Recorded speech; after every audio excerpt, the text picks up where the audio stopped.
બોટાદ પાસે શિરવાણિયા નામે ગામ આવેલું છે. આ ગામમાં ગીગાધાધલ નામે કાઠી દરબાર હતા. તેઓ જનક રાજાની પેઠે સમજણ ધરાવતા હતા. પોતે ભગવદી અને સેવાભાવી હતા.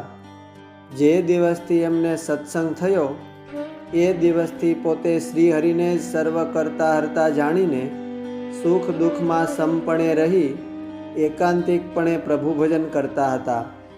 પોતાનો આર્થિક વ્યવહાર બહુ સાધારણ હતો. એમને પરિવારમાં એક દીકરો અને એક દીકરી હતા. આધેડ વયે એમના પત્ની ધામમાં ગયા અને એકાએક એમની આંખોમાં રોશની જતી રહેતા સાવ અંધ થઈ ગયા. પોતે દેખતા ન હોવાથી બધી ક્રિયા જાતે કરવામાં બહુ મુશ્કેલી પડતી. આ વખતે એમના દીકરી વિધવા થતાં એ પિયરમાં આવ્યા. એમના સાથે રહેતા અને એમની દેહક્રિયા વગેરેમાં ધ્યાન રાખતા. આમ એકાએક એક સાથે પારિવારિક દુઃખ આવી પડ્યા.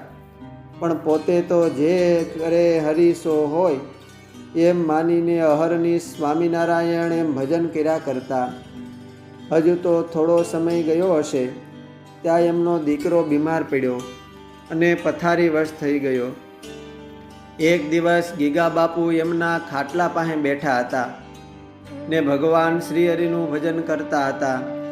એ સમયે એનો દીકરો કાંઈક વાતો કરતો હોય એમ જણાયું. એટલે ગીગા બાપુએ પૂછ્યો કે તું એલા કોની હારે વાતો કરસ?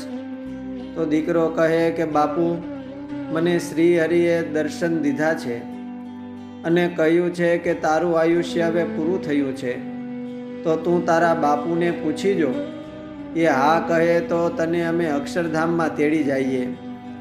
આ સાંભળીને ગીગા બાપુને તો હરખના આંખમાં આંસુ આવી ગયા ને બોલ્યા કે દીકરા, એમાં પૂછવાનું હોય? અંતકાળે શ્રીજી મહારાજ ખુદ તેડવા આવે તો એનાથી વિશેષ જીવનનો બીજો લાભ કયો? તું બીજું કાંઈ વિચારીશ નહીં. ક્યાંય મનને લગાડ્યા વિના સુખેથી શ્રીહરિ સાથે ધામમાં જા. આમ શ્રીહરિ એમના દીકરાને ધામમાં તેડી ગયા. યુવાન દીકરો ધામમાં જતો રહ્યો એટલે ગામના સૌ ખરખરો કરવા આવે અને કહે કે હવે તમે ગુજરાન કેમ ચલાવશો? કમાવનાર કોઈ રહ્યું નહીં. તમારે આંખે અંધાપો એટલે દેખભાળ રાખે એવો સથિયારો હતો એ પણ વયો ગયો. વગેરે વગેરે વાતો કરતા પણ ગીગાધાધલ તો સ્થિત પ્રજ્ઞની જેમ સૌને કહેતા કે વહેલા મોડા સૌને જવાનું તો છે જ, પછી એનો ખરખરો શું કરવાનો? મારો દીકરો તો ભગવાનના ધામમાં ગયો એટલે એનાથી બીજું ઋણું શું? બાકી દેહના સુખ દુઃખ તો જીવીએ ત્યાં લગન રહેવાના જ છે. આમ 6 મહિના એકાદ વર્ષ વીતું હશે ત્યાં ગીગા બાપુના દીકરી પણ બીમાર થયા અને એમનું આયુષ્ય પૂરું થયું. તે શ્રીહરિએ એને દર્શન દીધા. એમના દીકરીને એકલા અંધ પિતાની ચિંતા થતાં રડવા લાગ્યા. એ સાંભળીને ગીગા બાપુએ કહ્યું કે મારી કોઈ ઉપાધિ ન કર. શ્રીહરિએ મારા માટે કાંક તો વિચારી જ રાખ્યું હશે. ત્યારે એમના દીકરી કહે કે હું જતી રહું તો તમને કોણ રસોઈ કરીને જમાડશે ને કોણ દેહક્રિયા વગેરે કરાવશે? તમને સાંજ સવાર મંદિરે પણ કોણ લઈ જાહે? ત્યારે ગીગા બાપુ બોલ્યા કે બેટા દીકરી, તું નચીન થઈ જા. હું તો તારી ઉપાધિ કરતો હતો કે મારા ગયા પછી તું એકલી કેમ રહેશે? શ્રીહરિ તને લેવા આવ્યા હોય તું ધામમાં જા, મારી કોઈ ઉપાધિ ન કર. શ્રીહરિ આમ એમના એકના એક સધિયારા એવા વિધવા દીકરીને પણ ધામમાં તેડી ગયા.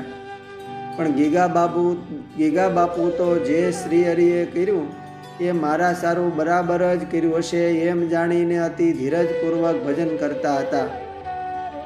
બસ એ જ રાતે શ્રીહરિએ બોટાદના નવલખા અને એકાંતિક મુક્ત એવા શિવલાલ શેઠને દર્શન આપીને કહ્યું કે શિવલાલ, તું શિરવાણિયા જા અને ગીગાધાધલના દીકરીને અમે ધામમાં તેડી ગયા છીએ. એમની જીવનના અંત સુધી સારી રીતે દેહની સાળ સંભાળ રાખજે. શિવલાલ શેઠ બીજે દિવસે શિરવાણિયા ગયા. એક માણસ રાખીને એમના દેહની તમામ સાર સંભાળ રખાવી. પોતે અવારનવાર એમની પાસે જતા અને ચરણ ચંપી કરતા અને પોતાના હાથે જમાડતા. શિવલાલ શેઠ ગીગા બાપુને કહેતા કે તમને કાંઈ પણ જોઈએ તો મને તમારો દીકરો માનીને કહેજો.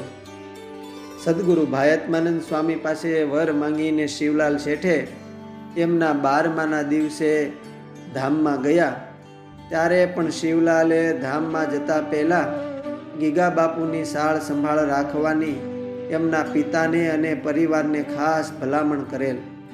શિવલાલ શેઠ ધામમાં ગયા પછી પણ એમની સંભાળ માટે રાખેલ માણસનો તમામ ખર્ચ એમની પેઢીના ચોપડેથી જ ચૂકવાતો.